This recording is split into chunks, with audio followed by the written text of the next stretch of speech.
donc beneen bi mooy par rapport ak Aliou Sall le cas de Aliou Sall au fait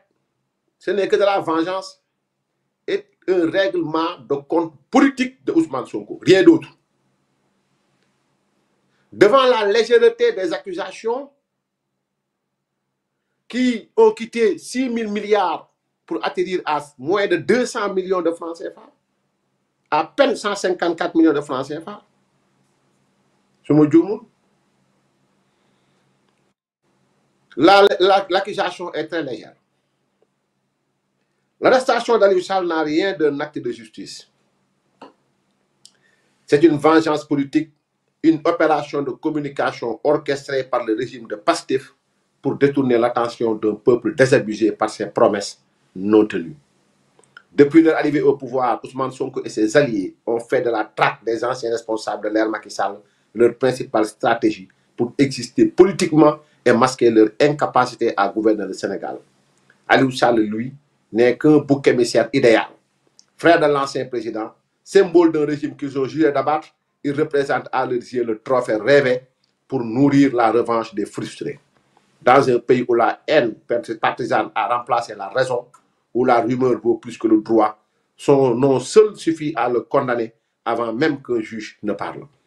Oui, Aliou Sall, petit Sall, et c'est précisément ce lien familial qui suffit à faire de lui la cible idéale d'un pouvoir en quête d'exutoire. Son seul tort aujourd'hui, c'est de porter un nom que les nouveaux dirigeants veulent effacer de l'histoire politique du Sénégal, même si pour cela, ils doivent piétiner la présomption d'innocence et transformer la justice en instrument de règlement politique. gis nga Aliou Sall jàpp bi ñu ko jàpp nii amul du acte justice parce que CENTIF il faut nit ñi taxaw ci bu baax a baax tey jii bëgg daaneel ku nekk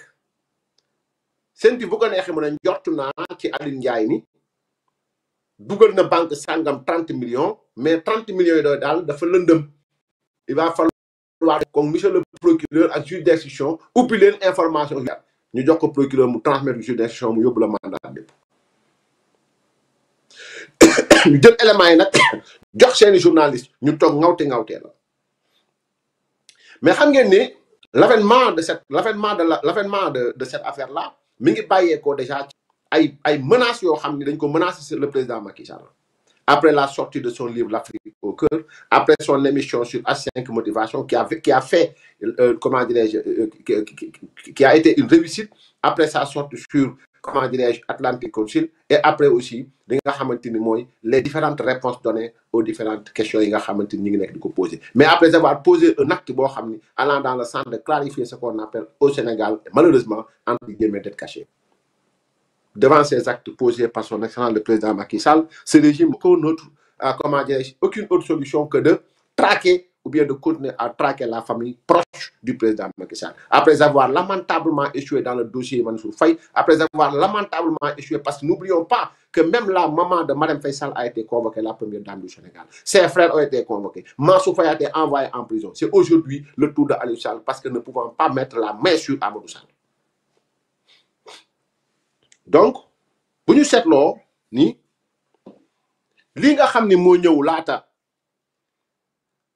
ñu ne jàpp nañ Aliou Sall nekk rakk ci comment dirais-je ci Macky Sall kooku kenn lam-laamewu ko nekk tofom aussi kenn lam-laamewu ko ku laal tofo laal nga mag ki mu toog ki mu bokkantal maintenant bi ñu xamee ne loolu président Macky Sall génn na posé ay acte nag parce que mbiru Aliou Sall bi au fait da ngeen di xool liñ ko tuumaal ni mu woyofee nga xam ni mbiru privé la mais fexe nañ bu bëgg ko def blanchiment de capitaux ok avocat am génn nañu ils ont tout fait pour juge bi nekk ci diggante xiilaak ba CDC tëj ñu yóbbu ko lundi entre lundi dégg naa ña ngi koy wax di bëgg dugal yeneen dossier pourquoi parce que bu njëkk bi dafa léger mënta dem donc mais li ko jiitu mooy génnu Macky Sall génn téere seen àdduna bi yëpp di ko coow mu def émission H5 Motivation ak Aziz Rock àdduna bi yëpp di ko coow vidéo bi dem ci millions de vues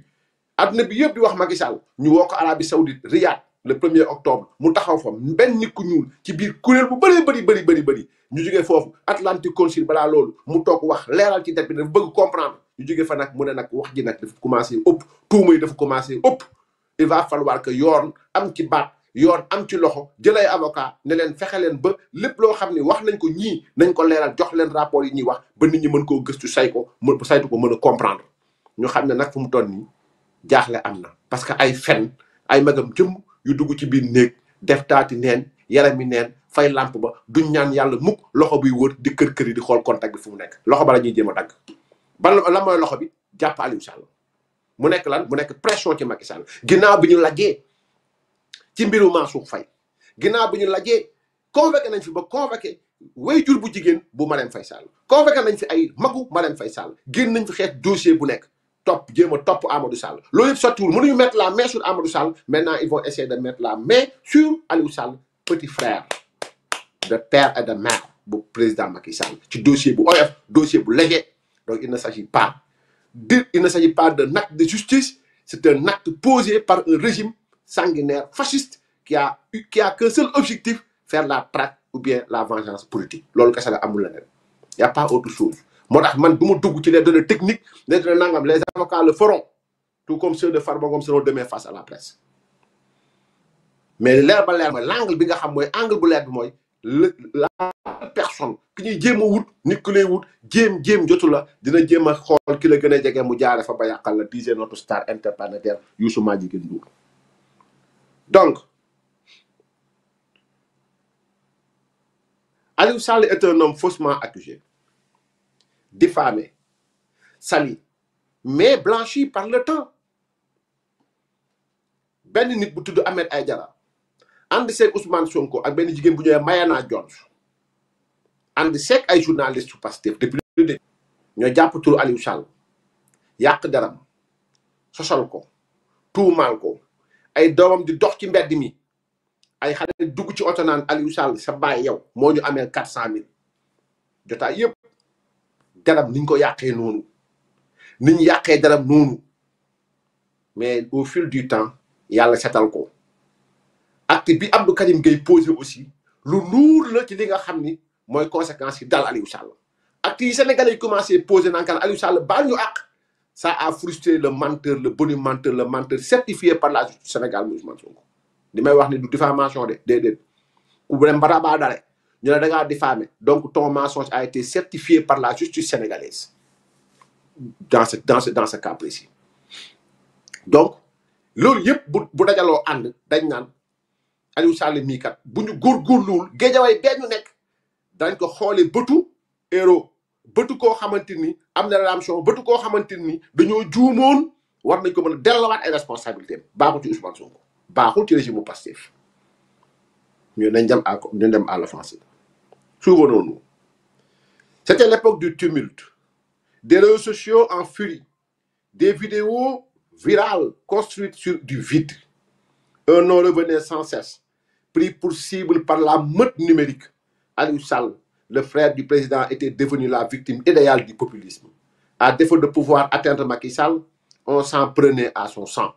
Autour du prétendu scandale du pétrole, les militants de Pastef, manipulés par des leaders en quête de buzz et de revanche, avaient inventé un mythe, jox ñu suñu 400 000. Une formule absurde, mais efficace pour attiser la colère du peuple. En un rien de temps, elle s'est transformée en acte de destruction morale,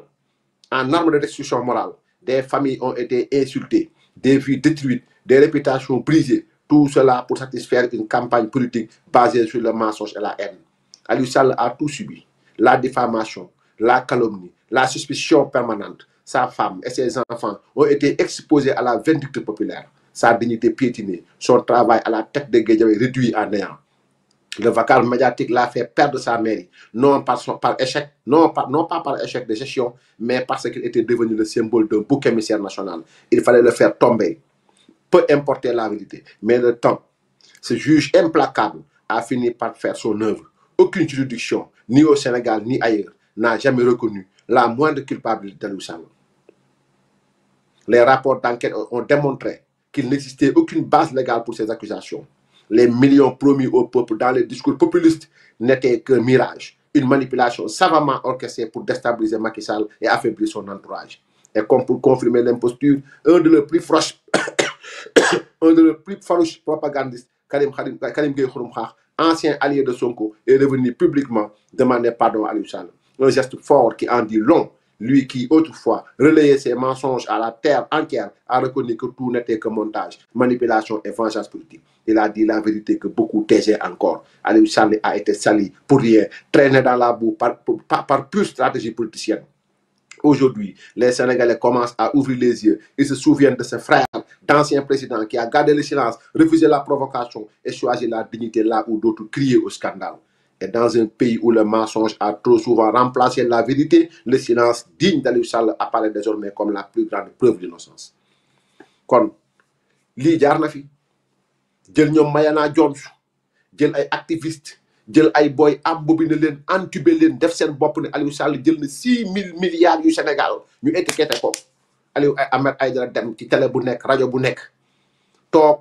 chaque jour booy jeexal yàq deru doomu aadama fu mu romb ci mbedd mi boy yi dem di bind ci miir bi Aliou Sall nangam ay doom romb ay boy di yëg ci oto des années durant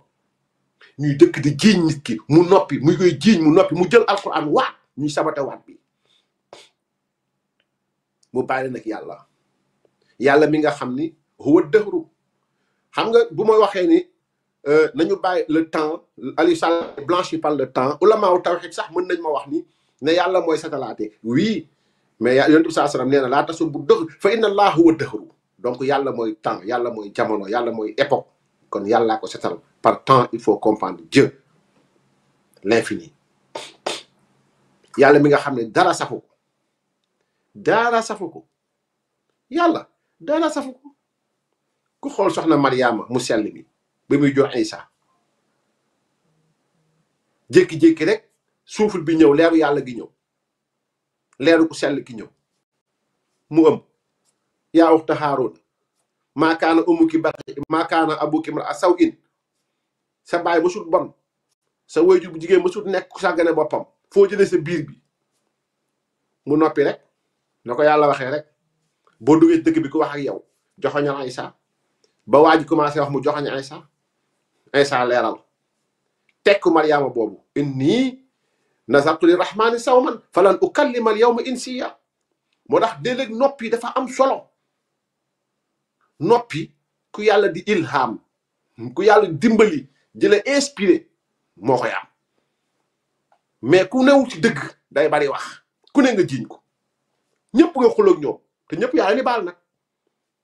boo demee suite boo di ñëw dañ laa complot boo futteekoo sa maillot Marseille toog dañ la complot boo sumee sa kilo toog dañ la complot boo tëddee na yasar dañ la complot bi aji di raay ba yegg ci tànk yi jógewaat tànk yi ba yegg ci bopp bi dañ la complot ba nga jógee sangu jël sa maanaam jël sa